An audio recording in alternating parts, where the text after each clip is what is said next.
Hi. Good evening, everyone. My name is Kathleen Prokop. I'm glad to be with you again, talking about.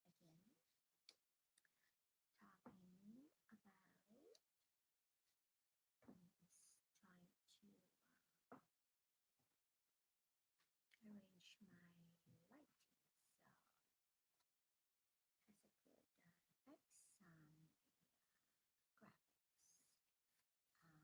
effects on video graphics. So today I'm going to be talking about Alcoholics Anonymous, how it works at page 67. That would be the first paragraph. So, you know that we avoid retaliation or argument. So, how it works. So, when you are alcoholic or drug addicts or depression or overeater anonymous or bipolar, you think that you are powerless over something. It doesn't have to be alcohol. It could be overeating, not eating, oppression, what else? Relationship, and so forth. So, avoid retaliation or argument. Is that a good idea or is not a good idea? If someone who is not having drinking problem and is trying to argue with you, for example, you might be in the street and you have been sober, let's just say for 3 days, but see, you would still be having that effect of the alcohol in your blood system, and someone might come and push you out of the way. Maybe it could be a homeless guy, or it could be someone that's a teenager, get involved with gangsters that you don't know, running away from another gangster teenagers, trying to running after that first teenager that might have bumped you. What are you gonna do? Do you think, without knowledge of the situation, you think that they are harming you? By now, if you've been drinking straight for 4 years or so, you might have been really overpowered. It might have affected your mind. So you might be a little paranoid. So why is this person trying to attack me? So are you going to retaliate or such as running after this person and trying to reason out with this person? Well, there is probably a stereotyping for alcoholic when it comes to being beat up or being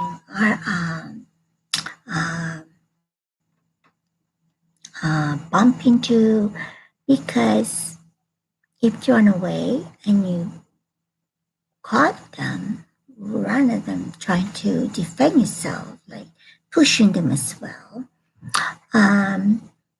even both of you might be in trouble. The teenager and you for going against the law by being violent, putting people in danger, putting the policeman in danger, putting yourself in danger, putting the pedestrian in danger, putting the drivers in danger. So the best thing to do if that happened to you, like you've been sober for 3 days and someone bump into you, is perhaps just let go because you want to be arrested, right? So, what happens if you're in a restaurant and you're sober for 3 days and you want to order soup, for example, and next to your table came last and ordered something like filet mignon or something like that, and you wonder why the person was served first, ordering a very hard menu to cook, and you ordered soup. And you might say, waiter, I like to make a complaint. I was here first and I ordered my meal first, and the next table got their meal first before I did. So I just like to find out what's happening. So the way your order served takes a little bit of time. We run out of clam chowders, so we ran out of clams, so we have to get clams, and so that's something is normally possible. You run out of clams, so we forgot about it. So would you like to place another order, sir? No, they want to praise you forgot because they want to take the blame. So we just realized that we ran out of clams. So would you like me to show you the menu so you'll be able to get another menu ordered?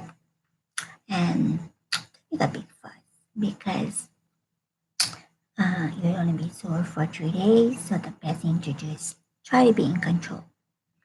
Think 10 times before expressing your anger. Don't express anger at all. So what you do is be calm. Count 1, 2, 3, 1, 2, 3. Take a deep breath. And say, okay, yes, please. I would like to see another menu if you really want to eat. If not, say, no, thank you. I waited long enough. Thank you for your water. That's why I don't order soda first, order water first. And when you got your meal, order soda, dessert, whatever. Then you get your right meal. So you don't have to pay for water, although you don't have to pay for drink. This might not be a good idea because if you plan to go to a restaurant, you lost your budget for drink, soda, because you run out of clams, right? So now, we wouldn't treat sick people that way. If we do, we destroy our chance of being helpful.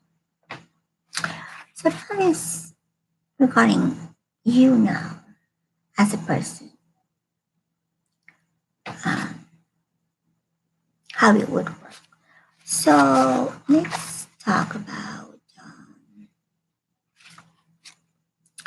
why that means the people in the Al-Anon industry, AA industry that works for, like if you're a sponsor or you are a director, so forth. We wouldn't treat sick people that way. So that's our motto. It's not treat sick people like alcoholic or thing that way. So that way there's compassion. We are giving out compassion to people that are down under emotion, mental, physical alcoholism.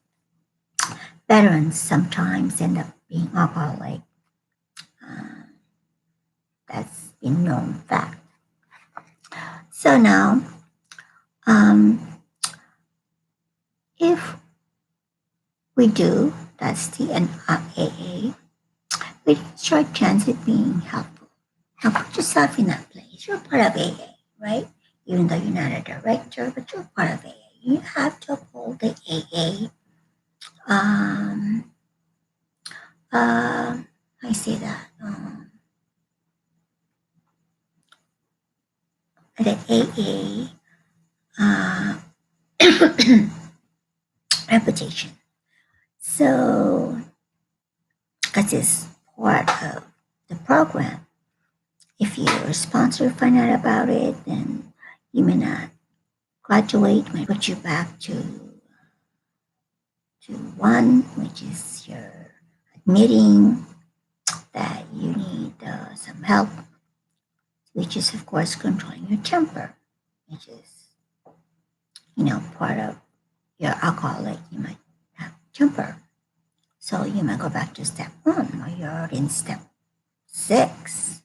So that might hinder you from getting your next signature for step 6. You might get a signature for step 1. You have to start over again.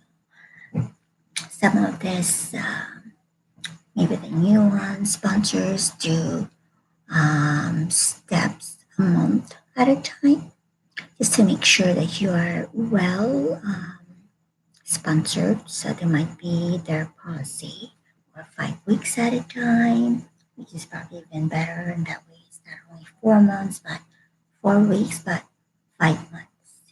5 months, 5 weeks at a time, 5 weeks at a time, 5 weeks at a time. So then we cannot be helpful to all people, but at least God will show us how to take a kindly and tolerant view of each and everyone. So there could be a response from someone, both alcoholic, both sponsor, both the organization that you belong to, that you go like Beyond Recovery with the Salvation Army, or ARID, AA group. So in here at least there's mention of God, which is pretty good. And they believe that God will lead them, right? Lead the alcoholic or the person that's helping. And that means we need to rehabilitate ourselves to be kind, right? And to be tolerant, meaning to say, be patient. So when you're tolerating something, do it in the patient way, not tolerate where you are not able to express yourself, right?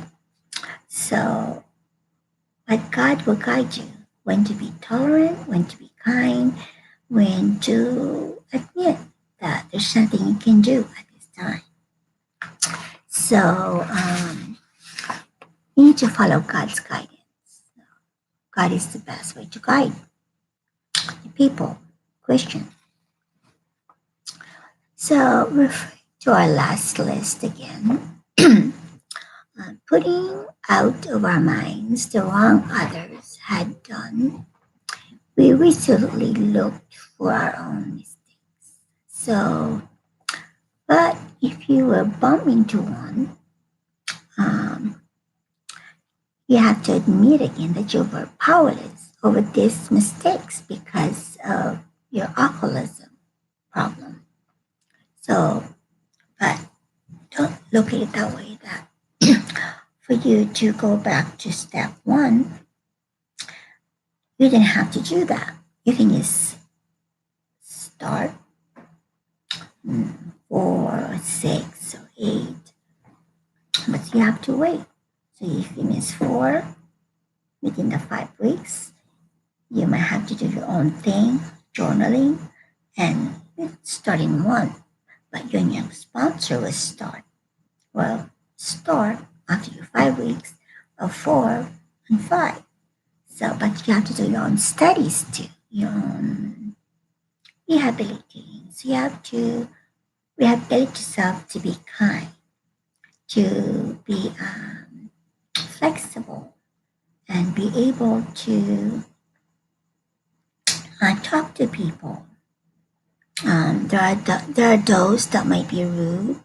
There might be those that might close doors, but that's all right because God's in control, and it's what you can do that you are wanting to progress your life.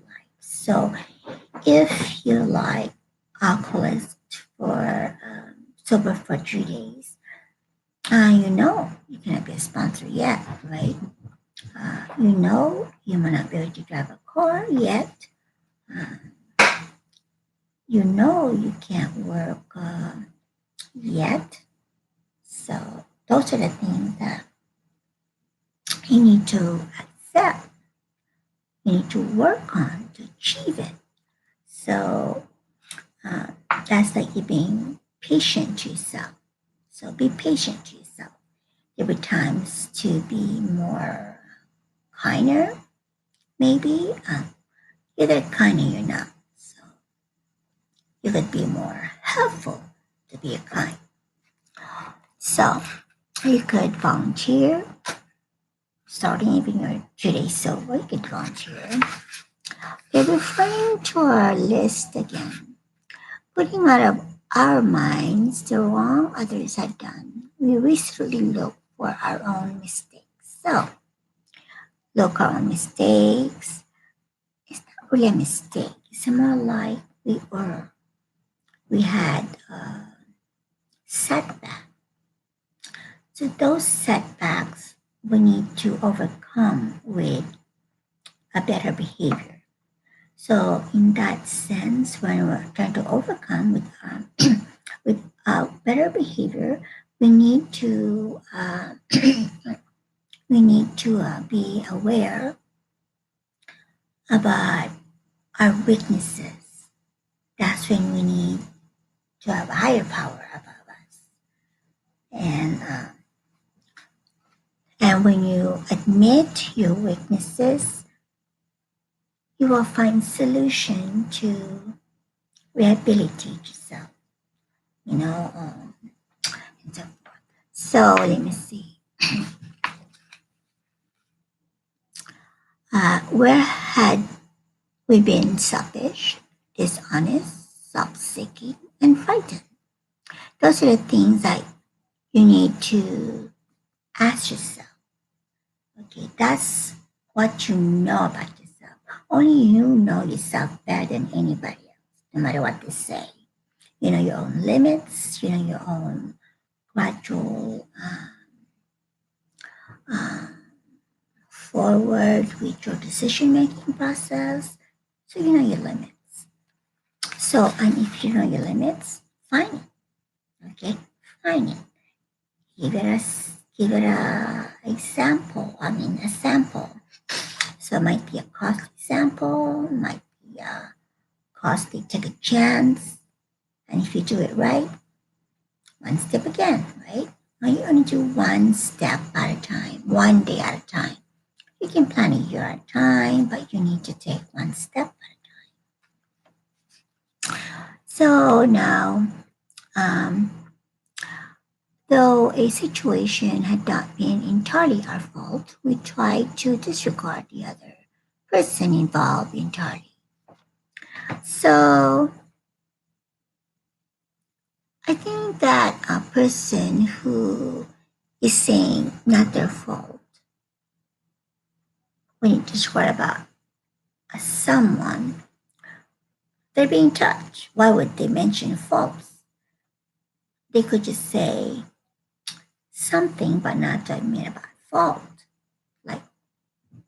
Like um, everybody makes fault, errors in their life. Nobody's faultless. They're only faultless if they are either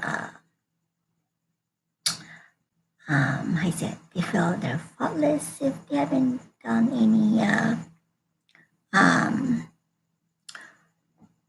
reaching out to people, having contact with people.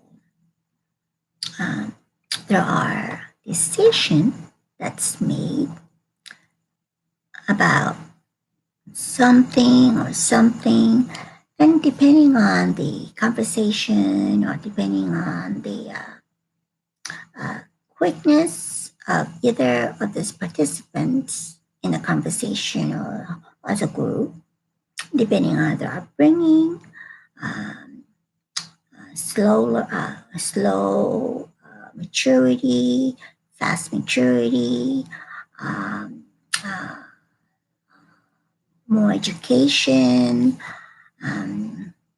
But there are those that I advise girls to listen with your heart, and God will guide you. So, what you talk to. So, there are those we pray to God that we may not be touched by something that we're not able to handle, like myself. I cannot handle arguments in a situation because I've done that in the past and I have a stigma and I always get the end butt of everything. So I stay away from arguments. So I either agree or I either don't agree or I have a common ground. So, but it's not a retreat. It's more like I know my limits and I don't cause arguments. Some people they're just so hard headed. They don't understand things. You know, uh, they're not wanting to compromise. But for me, I always compromise. It appears that I may be the underdog, but I compromise because I know my limits better. So that's what I'm going to say about that. How about you? Do you know your limits? Do you know what sort of a person you like to be someday in your life, in your position, in your relationship, in your education?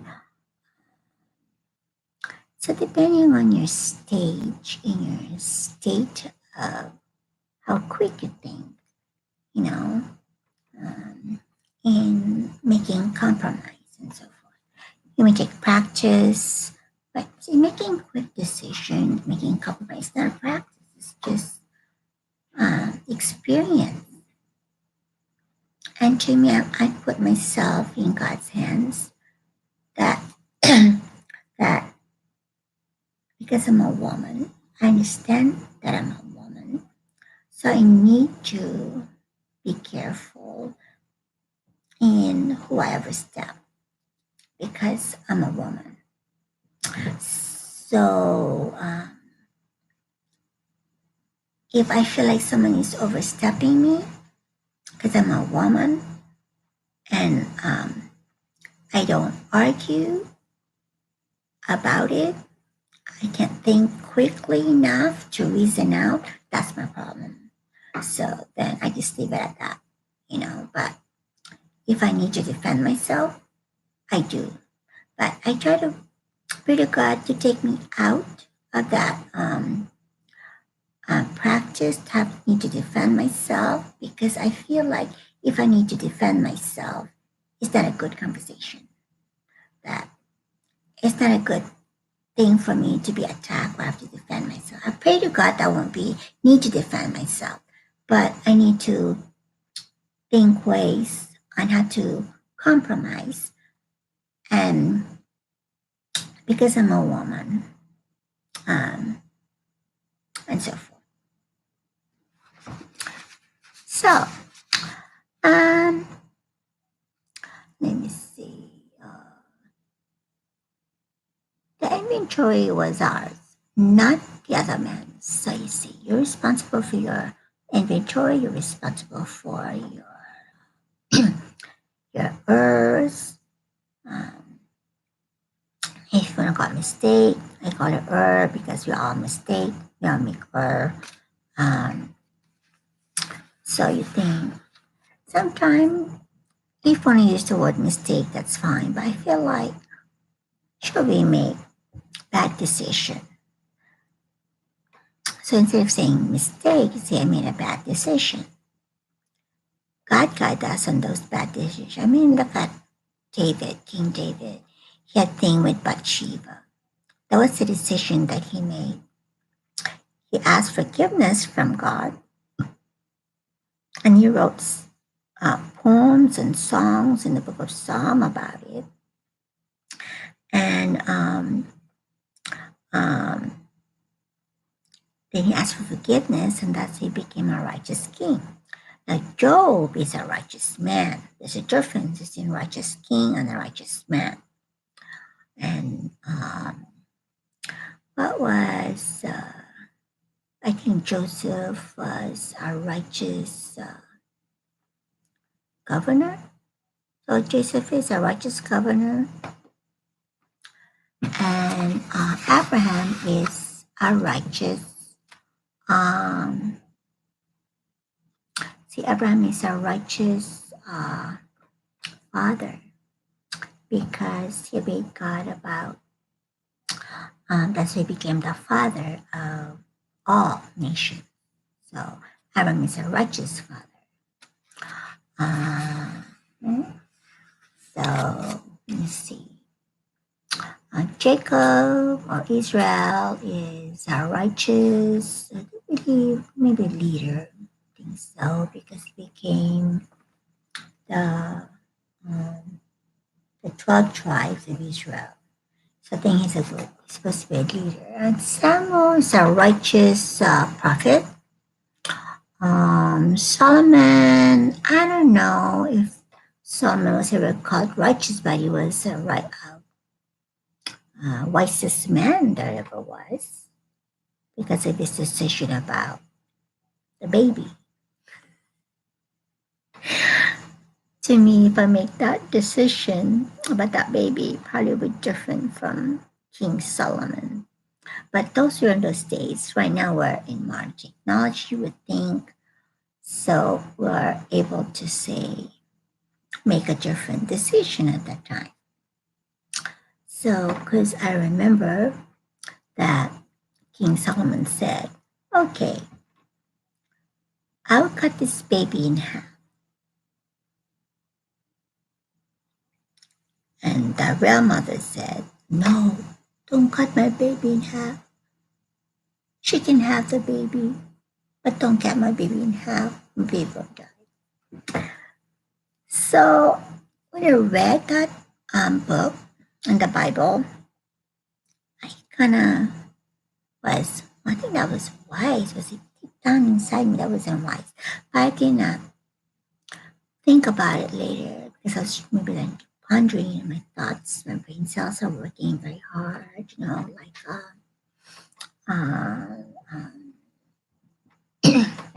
the bygone, hamsters. Then later on, I think about that. I said, well, what I probably would have done is that whoever is the real mother might know some marks of the baby. Only mothers know. Or let me see, how many, I don't know if the baby got teeth, how many teeth the baby has. Those are things could be asked, mentioned.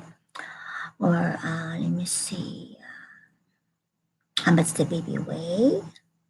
But in those days, I don't know how to weigh the baby. Those might be things. So things like that. Okay. Now,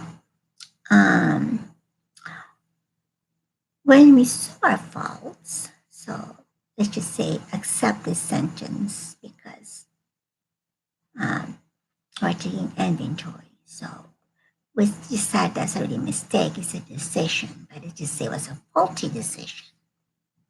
We listed them, so we list them. We placed them before us in the black and white. Well, when you do that, that means to say they're very important. Black and white. So we need to understand that, right? So we place them as black and white. So we need to understand those faults. Because right now, to you, it's black and white. So you need to understand them. You need to work through the process of writing down your goals and trying to say maybe later decided it's not really your fault after all, right? Okay, so you need to apologize if one of this not your fault after all. So admitted our wrongs honestly and we're willing to set this matter straight. So that's what our hope, to set the matter straight. That's our goal. To ourselves, to the people that we hurt, maybe because they are hurt because at the time they were counting on you, then you got sick, society disease, social disease, and they can't rely on you anymore, so they were kind of hurt. But now that you're 3 days sober, or 10 days sober, or 50 days sober, that is, of course, let's see, your speed that you like to do your AA study. So, that's about it. This book is from the big book, but this is a small book, miniature book, Alcoholic Anonymous. And it was on How It Works on page 67. Hopefully I've been help to you, my friends. My name again is Kathleen Prokop. I live in Hemet, California. And if you find me on Facebook, just give me a holler. Thank you so much and have a good day. Goodbye. On YouTube, I mean. Bye. Thank you.